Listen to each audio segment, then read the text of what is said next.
백준음의 기자회견이 거짓말인 이유와 증거 2018년 7월 29일 일요일입니다. 좀 시작합니다. 지금 서울시간 일요일 오전 11시 40분입니다. 미국은 아직 토요일 밤 10시 40분을 지나가고 있습니다.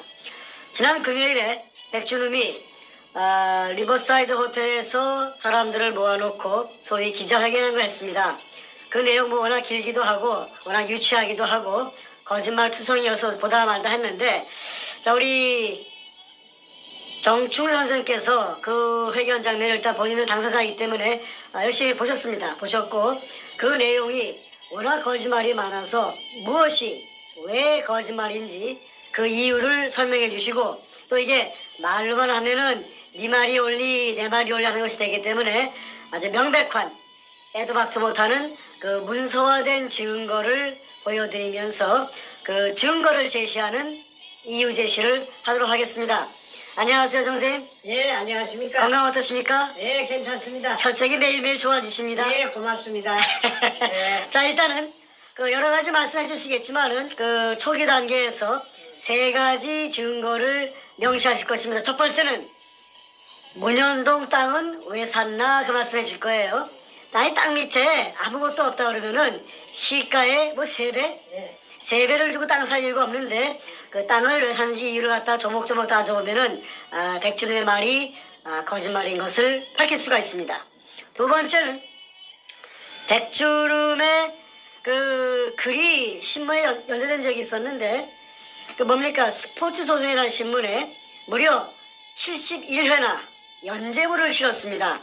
2002년 8월경부터 실기 시작했는데 연재물의 제목은 보물을 쫓는 사람들 하는 제목으로 백준은 본인이 기고한 글이고, 그 글 내용 보면은 일제 어뢰 공장의 실체를 확인시켜줍니다.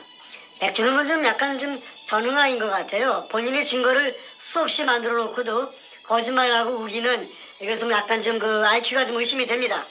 세 번째, 탁종수라는 사람이 등장하죠. 그 탁종수가 자필로 쓰고 확인을 한 도굴 확인서를 보여주실 것입니다. 그 외에 수많은 결정적인 증거들을 공개하겠습니다. 온 국민 앞에 백준음의 거짓말을 파헤치겠습니다. 자, 정 선생님. 예. 자, 편하게 말씀해 주십시오. 예. 네. 안녕하십니까. 6월 1일부터서 오늘 7월 28일까지의 사이에 약 20여 차례 금도구를 폭로하는 방송을 내보냈습니다. 이 다키트의 대상은 노무현과 문재인, 도굴단의 두목 백준음이 제의 타깃입니다. 부수적으로 근영의 서경석을 종교 깡패라고 제가 말했습니다. 도굴단을 협박해서 한 다리 끼고 일부를 빨아먹었다고 저는 생각하고 있습니다. 그러나 이런 무서운 사실을 폭로하였음에도 아무 반응이 없다는 사실은 금도굴이 진실이기 때문에 항변의 말을 못하고 있다고 봅니다. 사실무근이라면 당장 명예훼손동으로 고소를 하여야 했는데도 불구하고 꿀먹은 봉오리로 등장하지 않는 것은 자신들의 행위가 더욱더 크로즈업될까 두려웠기 때문이라고 봅니다. 이러던 중에 도굴단의 두목 사이코패스 백준음이 리버사이드 호텔 대연회장에서 반박 기자회견을 했습니다. 자기네들이 도둑놈이 아니라는 것이지요. 얼마나 돈이 많길래 특급 호텔 대연회장입니까? 이것 하나만 봐도 별 볼 일 없던 그들이 돈이 많이 죄여 있다는 상황을 짐작할 수가 있습니다. 백준음의 우편에는 좌편에는 소도둑놈처럼 생긴 저 인상이 아주 소도둑놈 같은 그 김성태란 인간이 앉아 있고 또 그 옆에는 용산역 앞에 깡패 해병대 출신의 탁종수, 그 다음에 도굴 2번 두 번째 도굴범 금도굴의 다이브 대장 최상훈 등이 맨 왼쪽 끝에 앉아있죠. 거짓말 향연을 펼쳤습니다. 참으로 간이 배밖에 나온 큰 도둑놈들의 뻔뻔한 모습이 아닐 수 없습니다. 20여 차례의 폭로 방송으로 압박이 오니까 압박 받은 것 같아요. 그래서 다급해지니까 발악을 하는 것 같습니다. 그만큼 위기 의식을 느끼고 있다고 해석합니다. 하기야 대통령을 둘이나 등에 업은 전대미문의 범죄단들이니 말할 나위가 없습니다. 이 세상에 어떤 도둑놈이 기자회견을 하여서 자신들의 금도둑질을 순순히 시인할 일은 만무합니다. 오늘은 이들이 얼마나 교활한 거짓말로 문자를 써서 교은영색 했는지 짚어보겠습니다. 그러니까 이들의 공통된 핵심은 자기네들이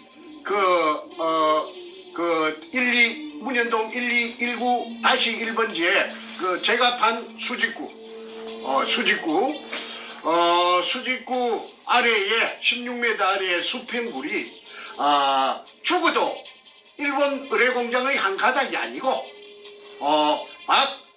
박수웅이 실패한 굴로서 제가 그거 거짓말을 해가 사기쳤다는 것이 처음부터서 끝까지 교활한 거짓말입니다. 이래가지고 제 인생 16년이 몽창 날아가 버렸어요. 그래서 이제 지금부터 그들의 거짓말이 얼마나 교활한지 증거를 하나하나 제가 밝히도록 하겠습니다. 먼저 백준엄, 김성태, 그 다음에 탁종수가 거기에 나와가지고 내가 가만히 보니까 안절부절해요. 그거는 바로 이 종이 때문에 그렇습니다. 자신이 써놓은 이 종이 확인서, 이 탁종수 제일 밑에 있죠. 이름이 있고 주민등록번호가 있습니다. 그리고 지장이 있습니다.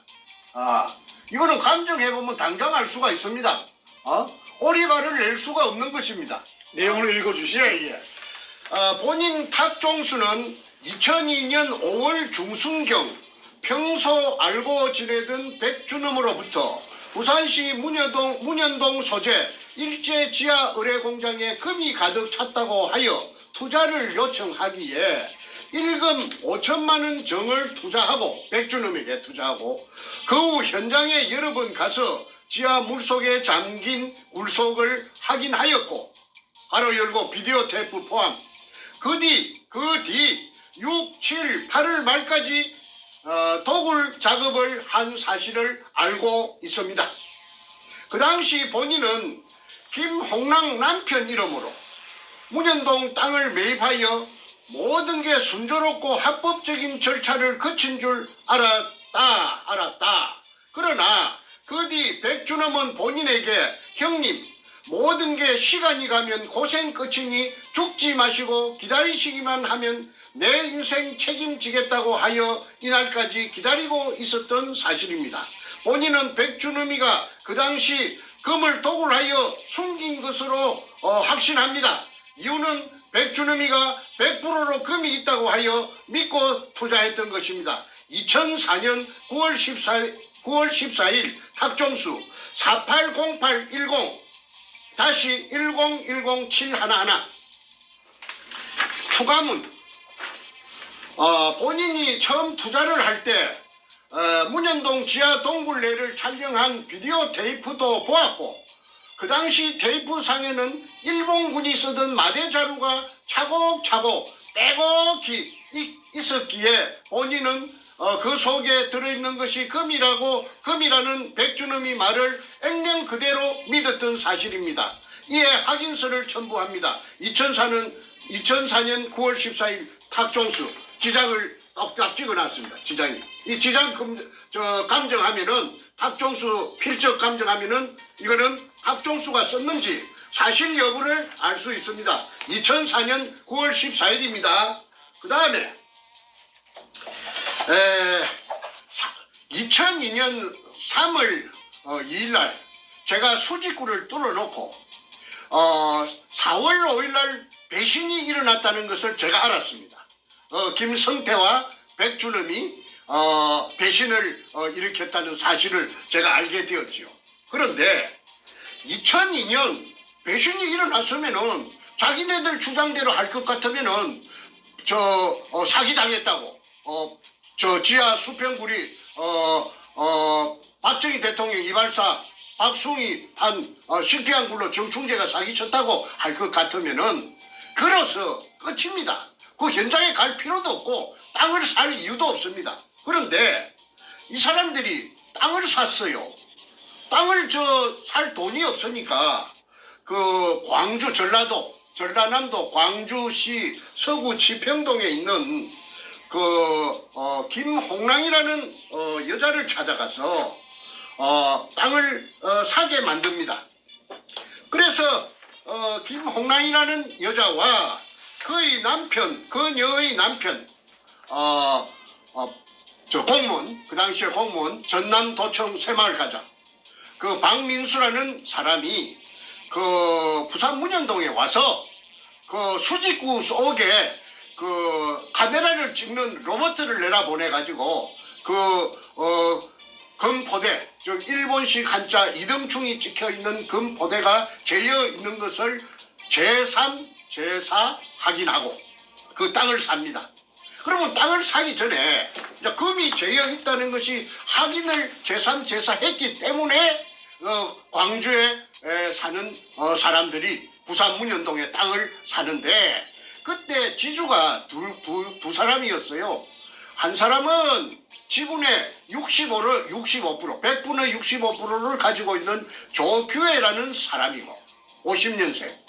다른 한 사람은 지분의 35%를 가지고 있는 100분의 35%를 가지고 있는 정문균이라는 60년생 남자입니다. 이 둘이 연합해가지고 대한항공으로부터 IMF가 오자 이 땅을 불화를 받았던 것입니다. 그때 불화받은 가격이 평당 80만 원씩이라고 합니다. 그런데 김홍랑이 급하게 살라고 하니까 그 땅을 살라고 하니까 평당 80만 원에 산 땅을 불과 몇 달 만에 200만 원씩에 김홍랑에게 팔았는데 한 사람은 정문균이는 100분의 35를 가지고 있는 정문균이는 자기는 안 팔겠다.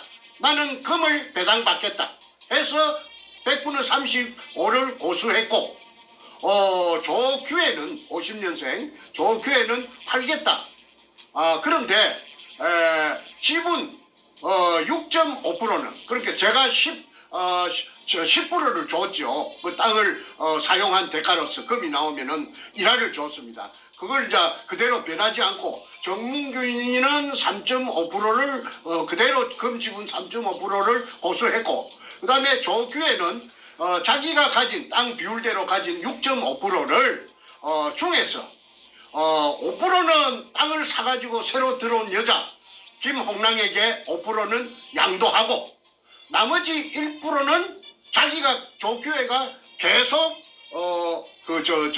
지분을 고수하는 것이 요 도굴단의 금갈라 묵은 서류에 나타납니다. 한번 확인해 보겠습니다. 정문균 여기 있습니다. 정문균 이거 쫙 비춰주세요. 정문균 3.5%. 잠깐만요. 문균 그 지장 초점에서 찍어놨는데 안 맞. 잠깐만요. 초점에서 안 맞는데. 그 3.5%가 잘 안 보일 거예요. 지장을 찍어놨어.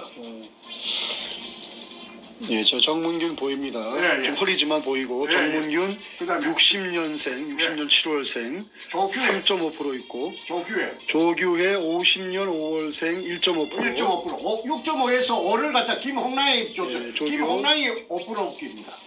나왔습니까? 네, 나왔습니다. 김홍랑 5% 맞죠? 예. 그래서 이제 1219-1번지에 100분의 65의 지분을 중에서 6.5%의 금독을 지분 중에서 5%를 김홍랑이 받고 들어왔습니다. 그러니까 조규혜는 1.5%를 남겨놨습니다. 그래서 그때 땅을 그 100분의 65를 살 적에 백준원과 김홍랑 간에 공정 계약을 했습니다. 그 계약서를 제가 지금 공개하겠습니다. 제가 일단은 한번 읽어보고 비샷 드리도록 하겠습니다.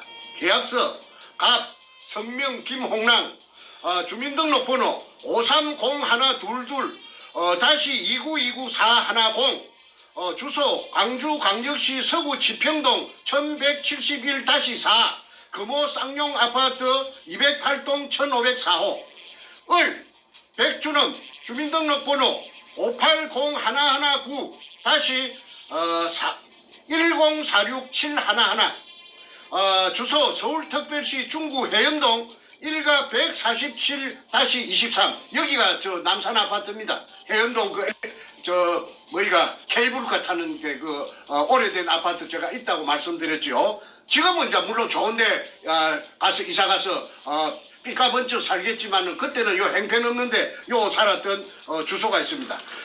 남산 아파트 615호 상기 2는 부동산 가로 열고 부산광역시 남구 문현사동 1219-1 및 5필지 등 토지 553평 1827제곱미터에 대한 토지 소유자와 한시 사용권자의 쌍방협약에 대한 계약임 제1조 토지 양도의 권리 토지의 소유자는 김홍랑 이하 갑이라 함이며 이는 백준원 이하 을이라 함의 희망적인 정보에 의해 갑이 판단한 바 그 실질적인 토지의 미래성 및 기타 사항에 있어 가능성을 실사하여 타진하고 매입했으며 이제 금이 있는 걸 알았다 이 말입니다. 의뢰공장이라는 걸 확인했다는 것이죠.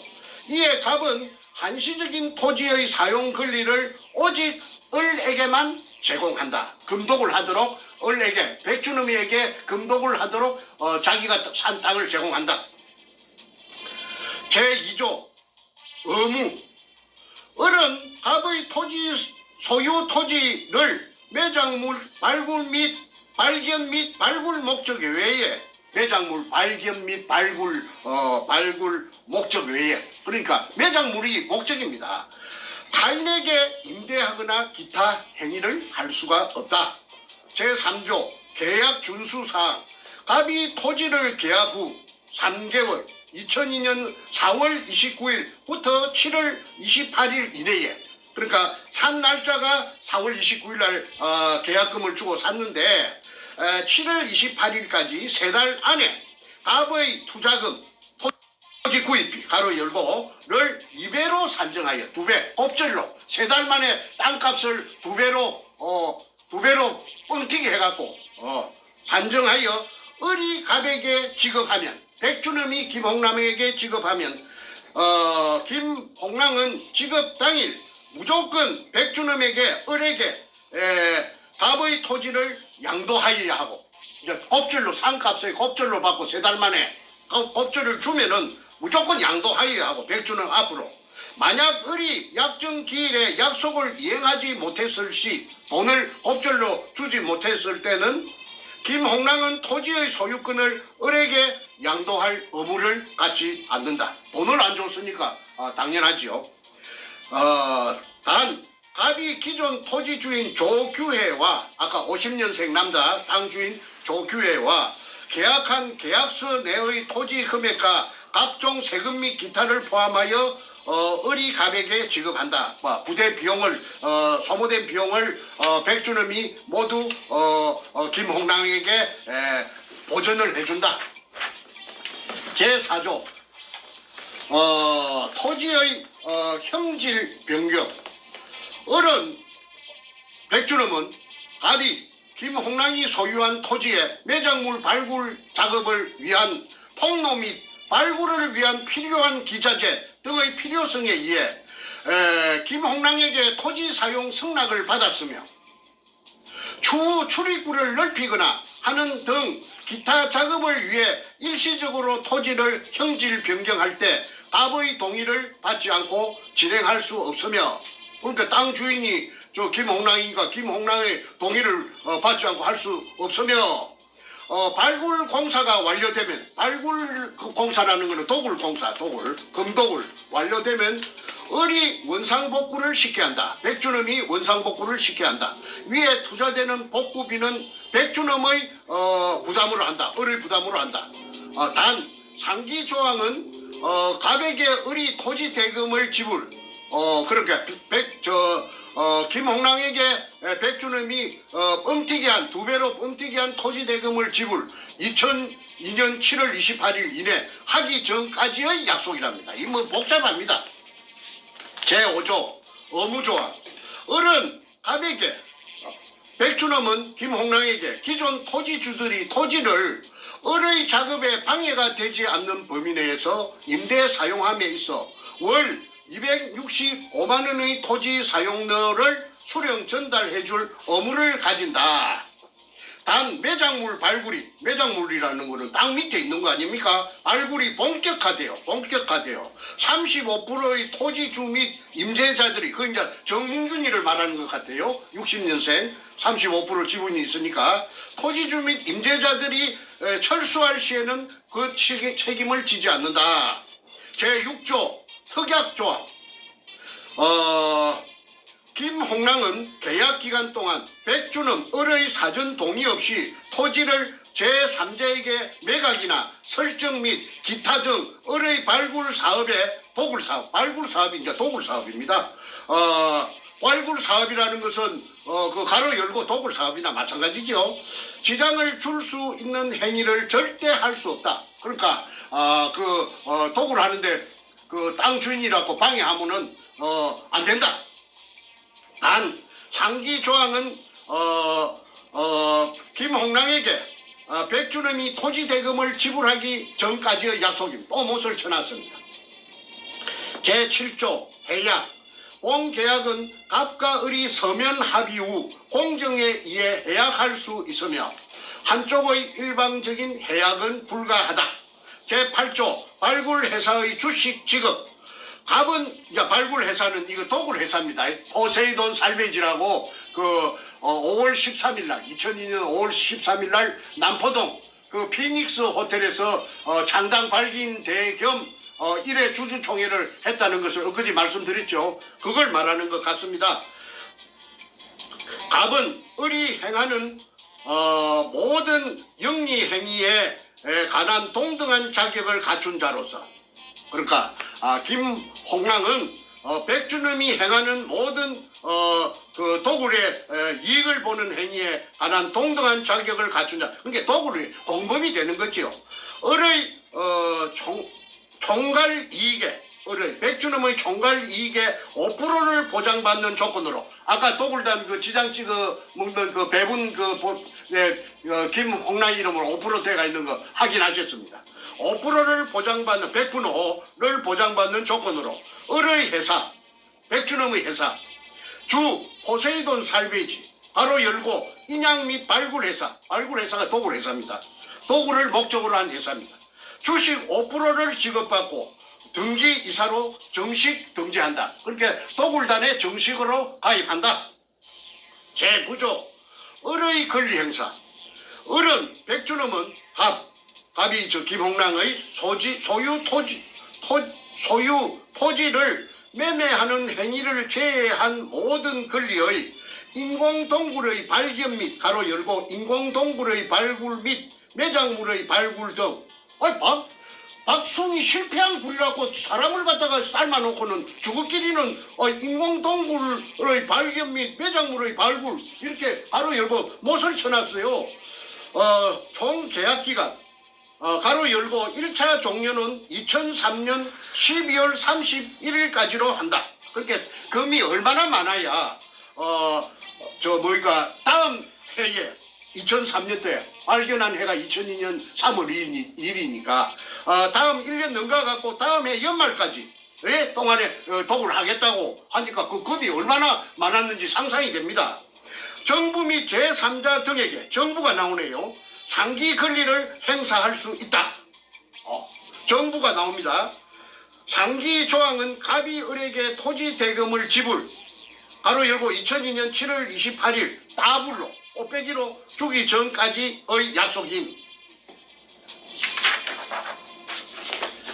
제10조 발굴회사 지분 대금 을은 갑과 계약 후 백준엄은 김홍남과 계약 후 열흘 이내에 주 포세이돈 살베이지는 아까 말씀드렸습니다. 남포동 피닉스 호텔에서 5월 13일 날 독을 회사를 임시 주주총회를 하고 주주총회를 했다고 내가 아까 이야기. 그게 이제 독을 범죄단입니다. 범죄단을 결성했다는 겁니다. 창업하여 회사 지분 5%를 갑에게 지불해야 한다. 다시 한번 100분의 5를 금독을의 100분의 5의 지분을 김홍랑에게 준다. 못을 쳐놨네요. 제11조 갑은 을이 발굴함에 있어 김홍랑은 백준엄이 발굴함에 있어 발굴이란 말은 도굴입니다. 추가 투자를 원하지 않는 것으로 한다. 제12조 을의 채무는 백준엄의 채무는 갑에게 어떠한 영향을 미치지 않는다. 제13조 을이 백준엄입니다. 백준엄이 주 포세이돈 살베이지 법인 등록 시 상기 계약 내용을 성계한다.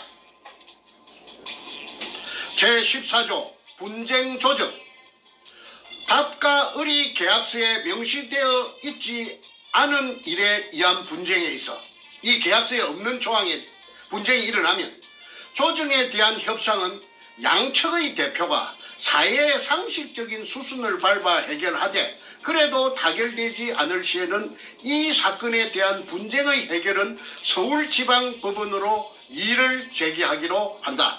재판까지도 이제 염두에 뒀습니다. 제15조 마지막입니다. 갑과 을은 이 계약을 확인하기 위해 두 통의 계약서를 작성하여 서명 날인하고 공정을 한다. 2002년 4월 29일 갑 김홍랑 을 백준엄 요 붙여주세요. 밑에 제일 밑에 도장 나오게. 2002년 4월 29일 김홍랑 백준엄 도장 찍혀 있습니다. 그 다음에 여기 이제 제일 표지입니다. 제일 표지입니다. 그게 공정 서류의 그 변호사 사무실에 가서 공정한 서류의 표지입니다. 그 다음에 이것이 이제 맨 마지막 자입니다. 부산광역시 연제구 거제 1동 세종빌딩 3, 4층 법무법인 신성 공정 담당 변호사 강동규. 자, 김홍남과 백준엄이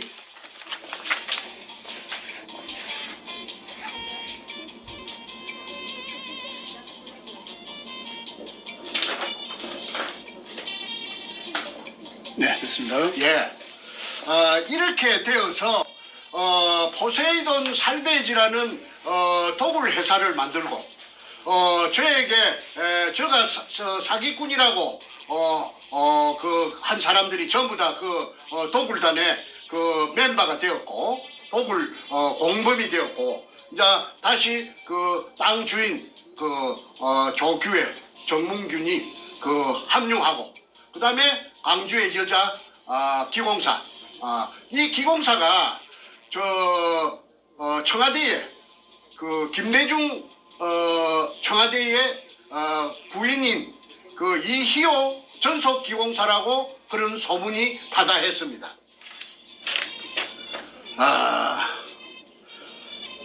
그런데 이제 이렇게 땅을 사놓고 이제 본격적인 이제 도굴이 진행되었죠.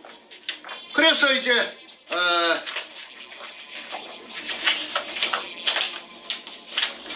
도굴을 한 기구, 요 좀 찍어주세요.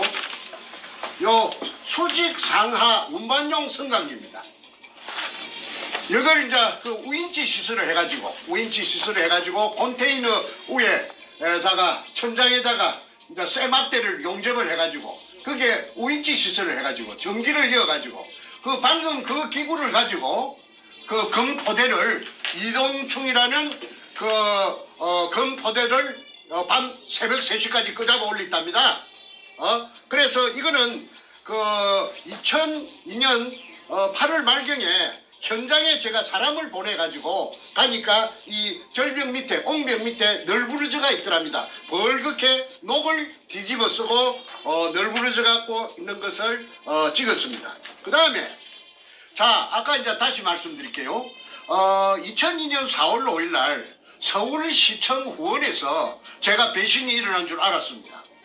그러고 나서 그 사람들하고 저하고는 그 사람들은 도굴단이 되고 저는 쫓기는 신세가 그들로부터 쫓기는 압박받는 신세가 되고 손에 가진 정권은 없고 이제 이거 뭐이가 루비콘 강을 한번 건너가면은 다시는 이제 돌아올 수 없습니다. 만날 수가 없습니다. 그런데 이제 이 땅도 사고 아까 4월 26일 날 땅도 4월 29일 날 땅도 사고 그 다음에 이제 5월 말부터서 제가 본격적으로 도굴이 진행되었다고 했습니다. 그런데 5월 말경에 도굴을 하려고 그러면은 고사를 지냅니다.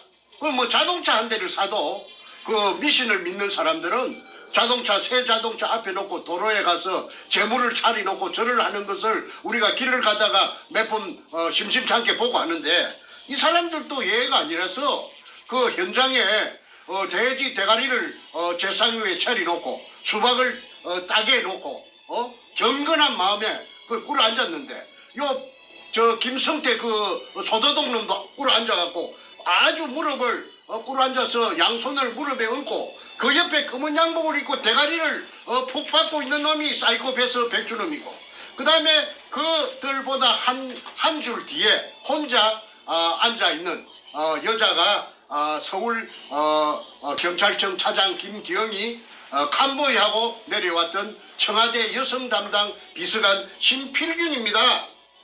그리고 그 흰옷을 입고 서가 있는 그 여자가 이제 무당이고 무당이 이날 한 10명 왔답니다. 그 사진을 공개하겠습니다. 이 책에 이 황금 백합 작전 책에 다 올라 있어요.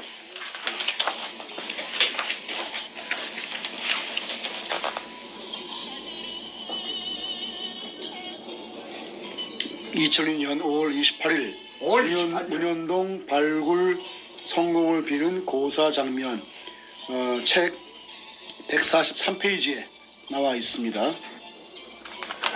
황금 백합 작전.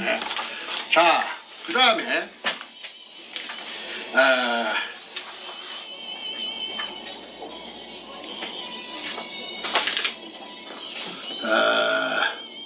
136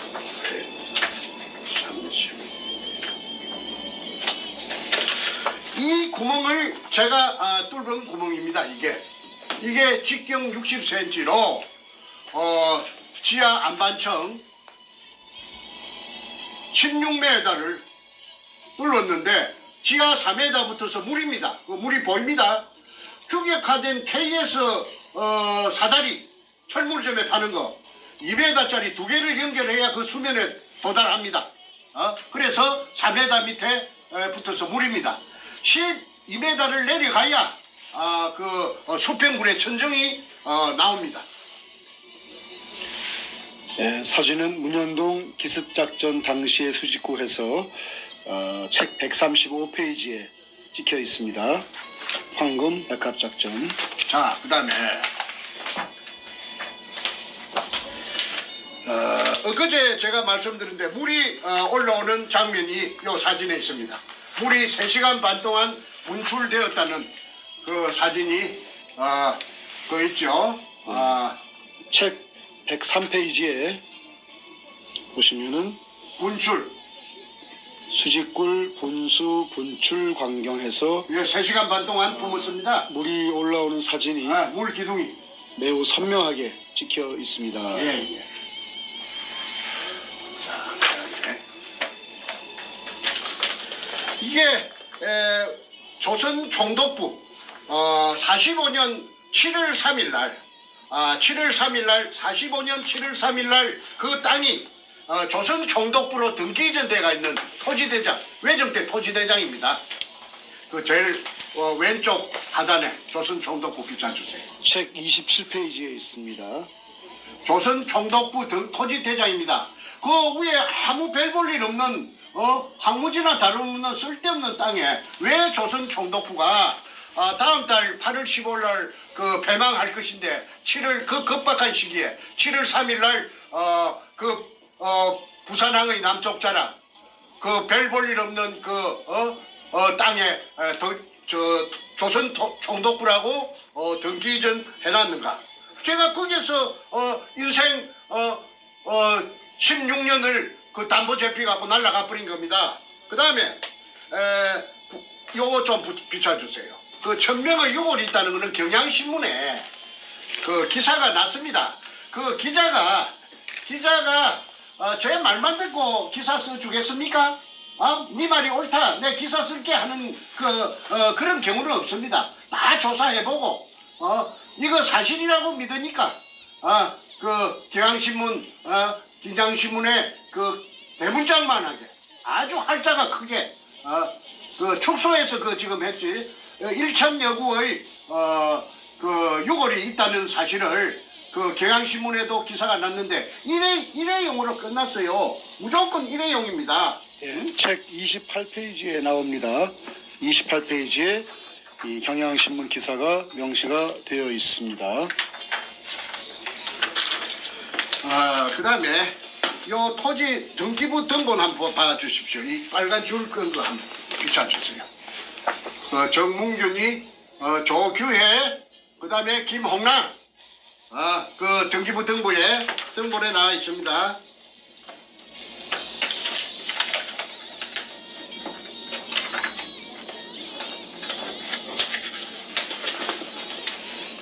내용 좀 읽어주시죠. 2002년 4월 29일 날 매매가 되어서 소유권 이전 지분이 100분의 65 소유자는 조규혜 50년생입니다. 500517 부산 금정구 부곡동 경남 한신아파트 105동 2103호 이 조규혜가 80만원의 한진으로부터서 카알로부터서 불화받은 땅을 200만원에 김홍랑 아까 김홍랑 100분의 5 지분 가진 김홍랑이 있었지요. 요 좀 비춰주세요. 김홍랑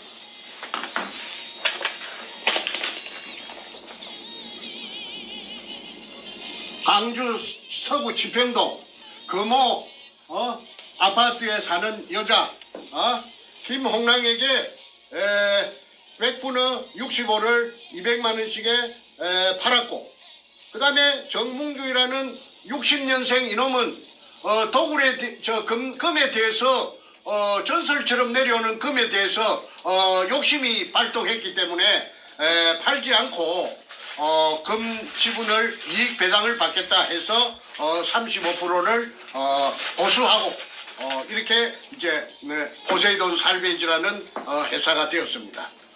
그리고 여기서 참 재밌는 게 하나 있습니다. 제 동생이 제가 5형제 중에 장남인데 제 둘째 동생이 정간재라고 53년생이 있어요. 벤티. 그런데 그 정간재가 아무 상관도 없습니다. 그 운현동 땅하고 아무 상관도 없고 금도굴하고 아무 상관도 없는 정간재를 끌어들여 가지고 정간재를 꼬시기 위해서 지불각서를 써줍니다. 아마 현찰이 없었으니까 앞으로 주겠다는 약속으로서 김성태가 자필로서 써준 지불각서가 저에게 있습니다. 그러니까 이게 정간재에게 맨 밑에 정간재에게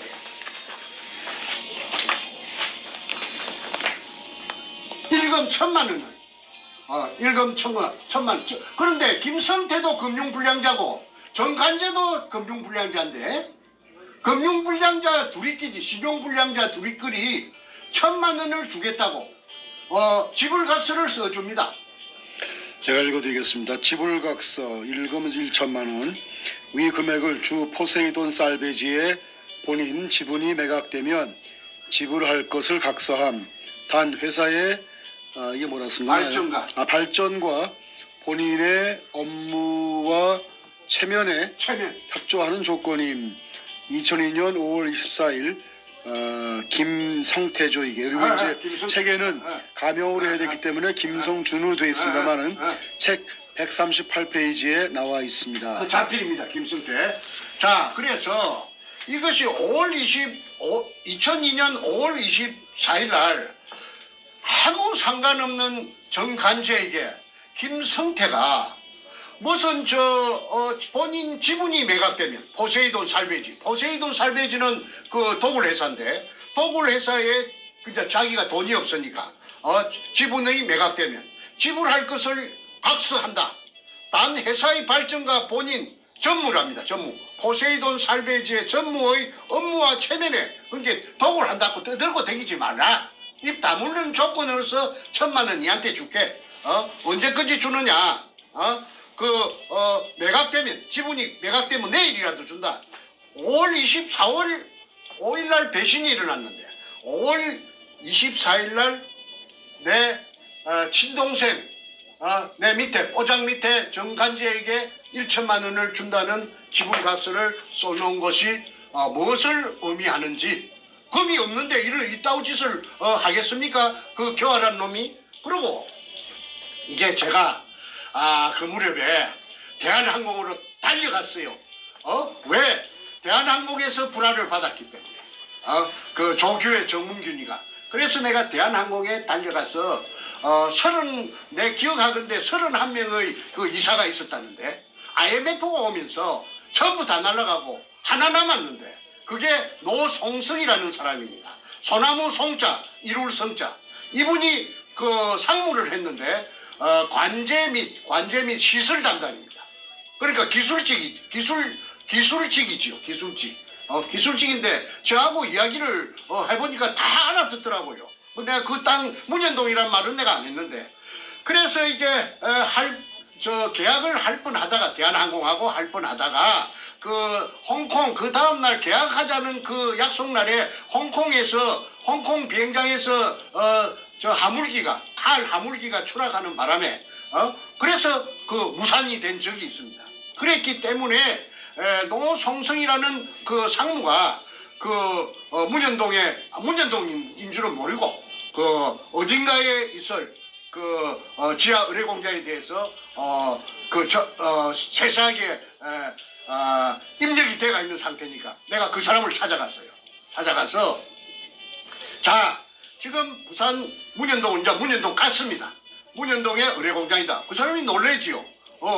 그래서 그 도굴이 일어나고 있는 과정을 설명하니까 그분이 야 그러면 좋다. 이거 어마어마한 일인데 우리가 그 땅을 갖다가 다시 매입할 수가 있다.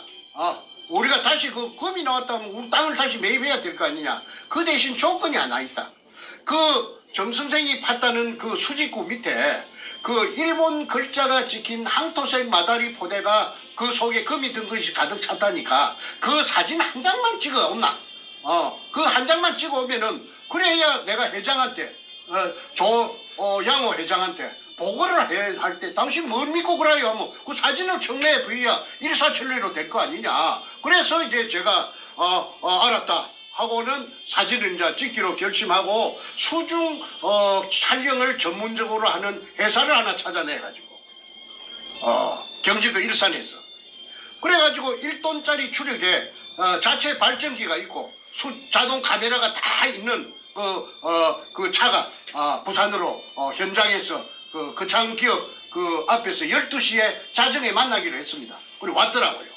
그래서 이제 사전에 준비한 고압 가스 절단기로 형식적으로 걸어놓은 그 대문에 대문에 그때부터 그놈들이 대문에 걸어놨습니다. 잠가놨습니다. 그걸 그만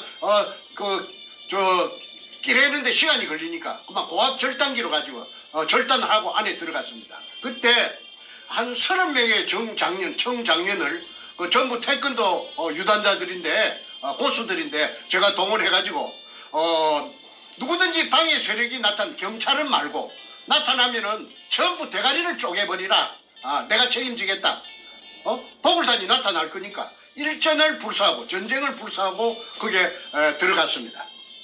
그래서 그 컨테이너 덮어 씌워놓은 컨테이너도 그냥 문이 잠겨가 있으니까 소불할 만한 그 자물통을 채워놨더라고. 그래서 그것도 고압가스불로 그만 찌찌찌 찢어가지고 문짝을 파쇄해서 드러내고 들어갔더니 아니 그게 완전히 그 수직구 뚜껑을 1cm 간격으로 보드나트로 쫙 쪼아놨고 그 벽에는 잠수옷이 고무 잠수옷 검은 고무로 만든 잠수옷이 물이 덜 말라갖고 전기불에 번쩍번쩍 하더라고요.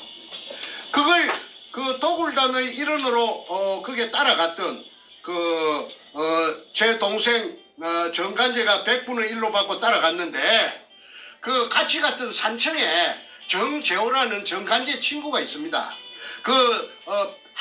학벌이 시골에서 초등학교 나왔는데 이 사람이 자동차 고치는 기술자입니다. 근데 이 사람이 정간제하고 친구다 보니까 친구 따라 강남 간다고 부산 문현동에 도굴 현장에 같이 따라가서 종사를 한 적이 있습니다. 한 3달, 4달 동안 있었다고 하더라고요. 그래서 이 정재호가 이 도굴단에 폐행당하고 올라와가지고 그래가지고 얘가 희망이 뭐냐 하면은 자기가 어릴 때 꿈이 만화가가 되는 게 꿈이었대요. 그래서 만화를 많이 읽었는데 그림에 재주가 있는가 없는가는 몰라도 걔가 도굴단에 갔다 왔기 때문에 현장에 서너 달 있었기 때문에 그 현장의 상황을 그림으로 그려놓은 것을 제가 보여드리겠습니다. 이 좀 비춰주십시오. 요 네모 안은 컨테이너 덮어 씌운 컨테이너 안입니다.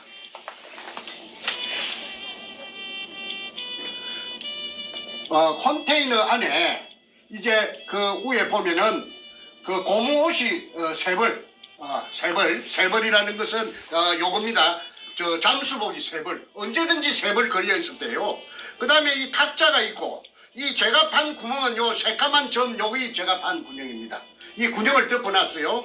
그 다음에 이 배터리도 있고 공구통도 있고 식탁 및 의자도 있고 우인치 시설도 있고 엘리베이터 발판 우인치용 스테인리스 호이스트 전기 작업선 에어호스 직경 1.5cm 기계 발전기 기계 양수기 그 다음에 컴프레셔 그 다음에 양수용 셋파이프 길이가 1.5m 그 다음에 직경이 15cm 그 다음에 사람은 다이버는 좁은 직경 60cm한테 구멍에 내려갈 때는 이렇게 내려갔답니다. 발판만 있고 쇠몽디가 있는 요걸 타고 이렇게 다이버는 오르내리고 그 다음에 아까 검을 갖다가 인양할 때 사진 보셨죠?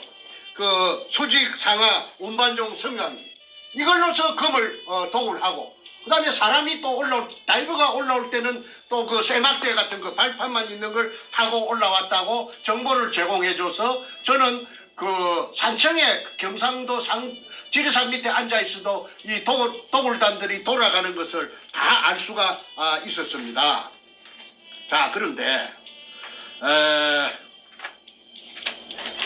이 어느 날 이제 아까 대한항공 이제 부산지사 대한항공 지사의 책임자하고 밑에 또 부주임하고 한 3-4명이 아까 발전기 내려갔을 적에 왔습니다. 그래서 이제 발전기가 카메라를 이제 돌려가지고 이제 물속에 고압 전기 절단기를 갖고 뚜껑을 보드나트 풀 시간이 없으니까 옆구리를 쭉 찢으니까 그냥 촛농 녹듯이 해서 따까리를 떼내고 그냥 잠수를 해서 이제 물속에 들어갑니다. 물이 얼마나 맑은지 먼지 하나 없었습니다. 그래서 그때 들어가다가 12.58m에서 그러니까 16m 내려가야 되는데 12.58m에서 장애물이 나타났어요. 그 장애물이 나타난 시간이 이 날짜가 2002년 4월 27일이고 장애물이 나타난 시간이 새벽 1시 32분 59초입니다. 요 찍기가 있습니다. 요 시간하고 저 숫자가 찍기가 있죠. 네. 그 책 136페이지에 나와 있습니다. 보면은 수직구속 수심 12.58m에서 정지된 촬영 화면 해가지고 숫자가 있는데 이게 숫자는 이게 020427 나와. 이게 날짜입니까? 내가 불러줄게. 그거 좀 불러주세요. 그게 이제 뭐냐면 설명해 아까 주세요. 네네. 2002년 4월 27일 위에 그는 날짜고 그 밑에 01은 새벽 1시 32분 59초에 12.58m에서 카메라가 삥 장애물이 나타나니까 삥 돌아갖고 삐쳐갖고 낸 것이 아까 여기서 말한 직경 15cm 양수용 물로 퍼내는 양수용 쇠파이프 서로서로 그 돌려가 연결해가지고 쇠파이프 길이가 1.5m짜리 길이가 요게 세 개가 요게 나타나가지고 그날 촬영이 실패를 했습니다. 그러니까 이등충이라는 그 포대를 찍는 그 카메라도 못 내려오고 그 다음에 밤중에 절단하고 사람도 다이버도 못 내려오게 미리 이 쇠파이프 1.5m 길이의 쇠파이프 양수용 쇠파이프 직경 15cm짜리 세 개를 쇠 줄로 연결해가지고 이렇게 이 배터리 딱 장애물 설치를 해놨습니다. 자, 그 보여주실 때 이 초점을 얼굴에 맞췄기 때문에 카메라가 너무 앞으로 오면 안 보인답니다. 그러니까 그 보여주신 자료를 얼굴 옆에다 보여주시면 좋아요. 여기. 이쪽으로 얼굴 옆으로. 예. 짝파가 눌러보면 이제 예. 초점이 맞습니다. 예. 네, 좋습니다. 예.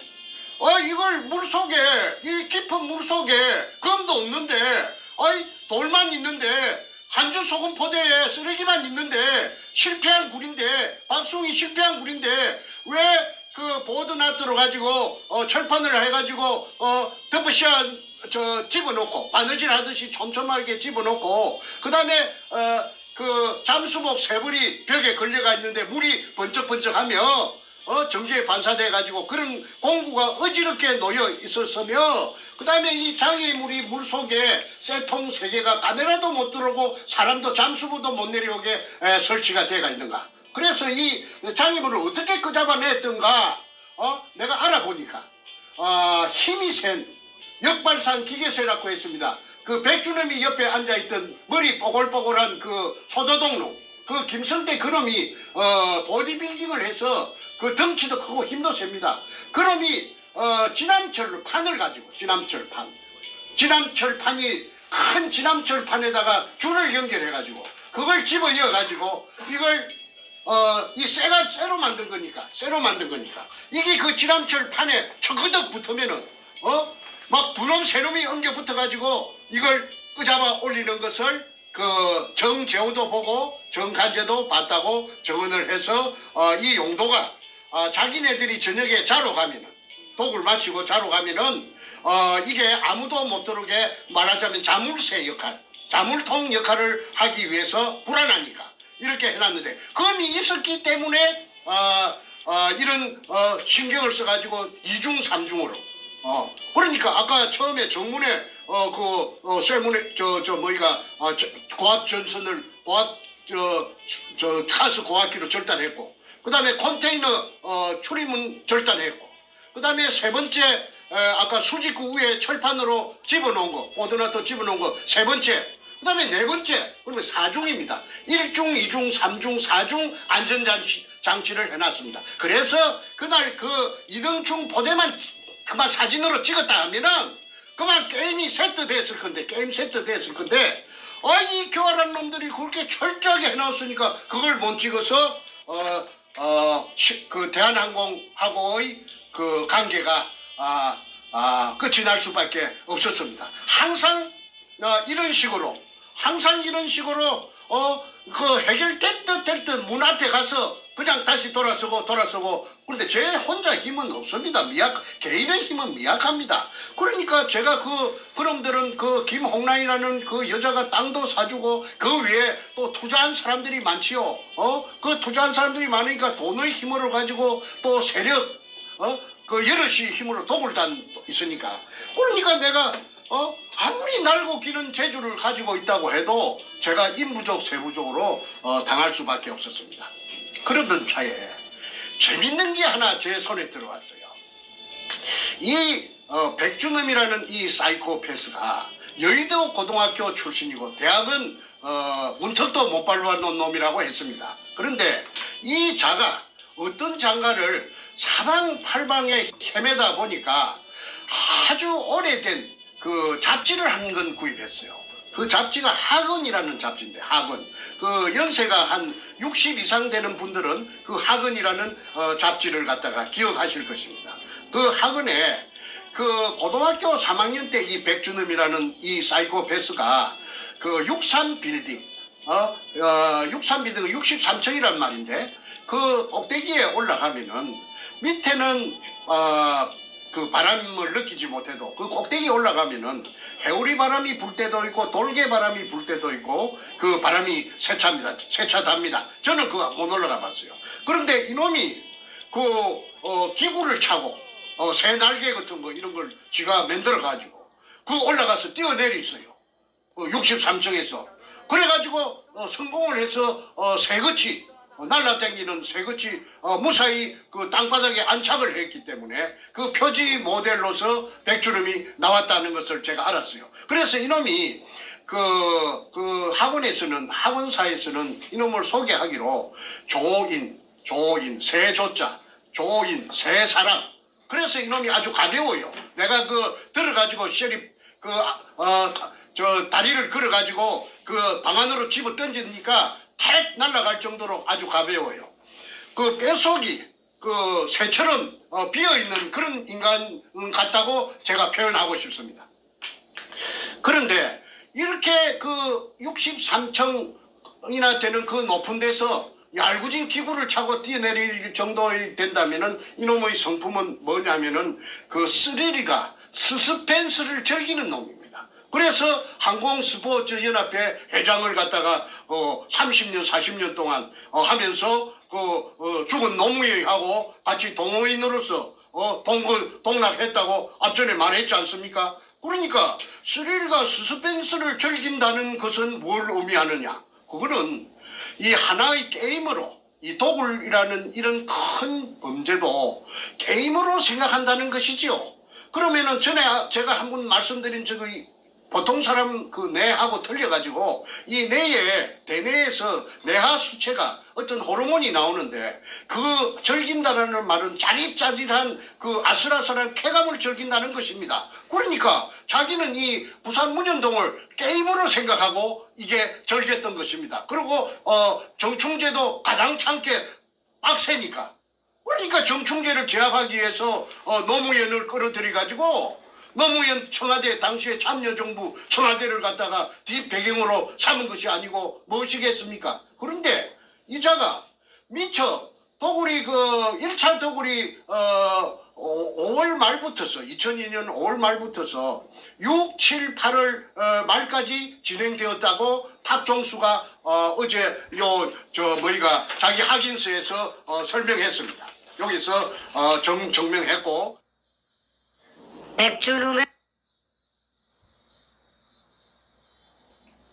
조선민주주의 인민공화국 수령이라고 하는 김정인이라고 하는 놈이 결제 책상에서 무언가 결제를 하고 있고 그 옆에 그가 임명한 인민민주주의 3.0 간첩 총독 문재인이가 부동자세로 서 있는 모습입니다.